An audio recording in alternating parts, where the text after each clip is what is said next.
Pul! Oh! Ya!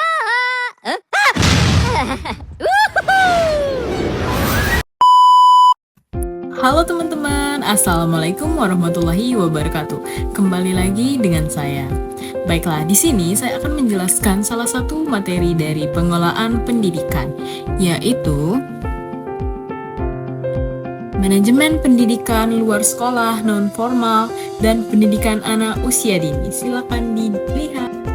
Nah teman-teman, sebelum saya memasuki materi, saya ingin memperkenalkan diri saya. Nama saya Dinda A, NPM saya A1G025159.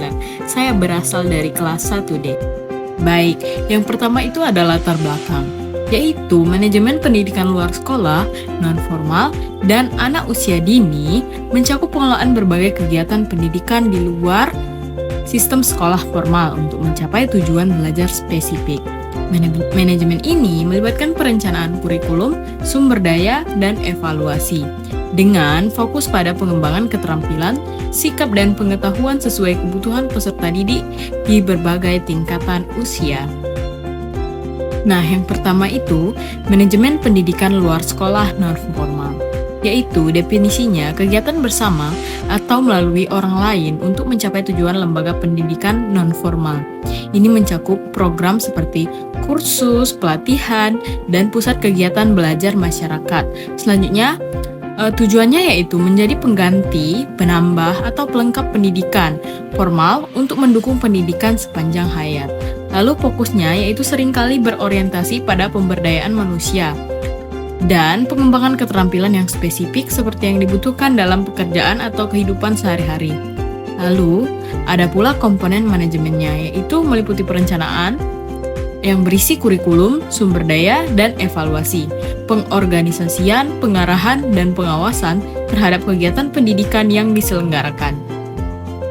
Nah, selanjutnya itu ada manajemen pendidikan anak usia dini atau biasa disebut PAUD, yaitu definisinya proses penyelenggaraan PAUD untuk membantu anak berkembang secara optimal, baik melalui jalur formal, misalnya TK, maupun non-formal, misalnya kelompok bermain ataupun TPA. Selanjutnya tujuannya yaitu mengoptimalkan perkembangan anak secara holistik, mencakup aspek kognitif, sosial, emosional, fisik, dan moral anak tersebut. Lalu, fokusnya membangun dasar-dasar penting untuk pertumbuhan dan pembelajaran masa depan anak. Selanjutnya, komponen manajemen kurikulumnya yaitu merancang kurikulum yang sesuai dengan tahap perkembangan anak. Lalu, personalia yaitu mengelola tenaga pendidik dan kependidikan agar kompeten. Sarana dan prasarana menyediakan lingkungan belajar yang aman, nyaman, dan mendukung stimulasi perkembangan anak tersebut. Lalu, ada pula keuangan, yaitu mengelola anggaran dengan efektif dan efisien nantinya. Terakhir ada kesiswaan, yaitu memantau dan mengevaluasi perkembangan dari setiap anak tersebut.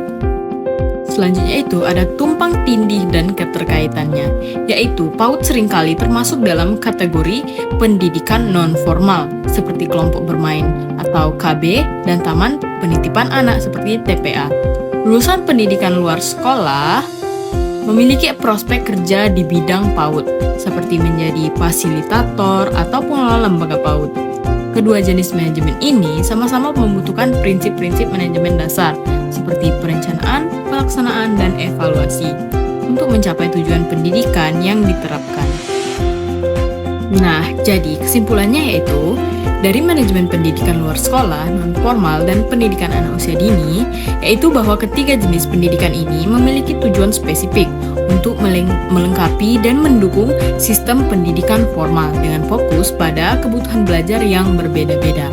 Manajemen yang efektif pada ketiga jalur ini krusial untuk memastikan pencapaian tujuan pembelajaran yang fungsional, pengembangan keterampilan, serta pertumbuhan anak pada usia emas, pendidikan yang berkelanjutan sepanjang hayatnya. Nah, baiklah teman-teman, itu tadi materi dari saya mengenai pendidikan luar sekolah, non-formal, dan pendidikan anak usia dini. Saya ucapkan terima kasih apabila ada salah kata, saya minta maaf. Wassalamualaikum warahmatullahi wabarakatuh.